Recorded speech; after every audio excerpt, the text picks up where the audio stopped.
तुम हजारों ऐसी बीमारियों से पीड़ित रहते हो जो नहीं है, इसलिए किसी साधु संत की राख भी काम कर जाती है। इसलिए नहीं कि तुम्हारी बीमारी को राख से दूर होने का कोई संबंध है। पागल हुए? राख से कहीं बीमारियां दूर हुई? नहीं तो सब औषधि शास्त्र व्यर्थ हो जाएं। राख से बीमारी दूर नहीं होती, सिर्फ बीमारी थी ये ख्याल दूर होता।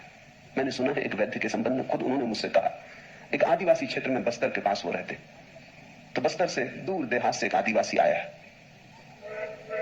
वो एक गांव में गए हुए थे, आदिवासियों का गांव था। वो बीमार था, तो वैद्य के पास लिखने को भी कोई उपाय ना था। गांव में ना तो फाउंटेन पेन था, ना कलम थी, ना कागज था। तो पास में पड़े हुए एक कपड़े पर पत्थर के एक टुकड़े से उन्होंने औषधि का नाम लिख दिया और कहा कि बस इसको तो 1 महीने भर घोंट के दूध में मिला के पी लेना, सब ठीक हो जाएगा। वो आदमी महीने भर बाद आया, बिल्कुल ठीक हो गया, स्वस्थ चंगा। वैद्य ने कहा दवा काम कर गई? उसने कहा गजब की काम कर गई, अब फिर एक और कपड़े पे लिख के दे दें। उसने कहा तेरा मतलब? उसने कहा कपड़ा तो खत्म हो गया, घोल के पी गए, मगर गजब की दवा थी और वो ठीक भी होके आ गया है।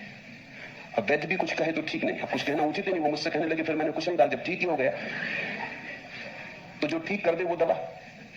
अब इसको और भटकाने में क्या सहारा? ये कहना कि पागल, हमने दवा का नाम लिखा था, वो तो तूने खरीदे नहीं, वो प्रिस्क्रिप्शन कोई पी गए, मगर काम कर गई बात।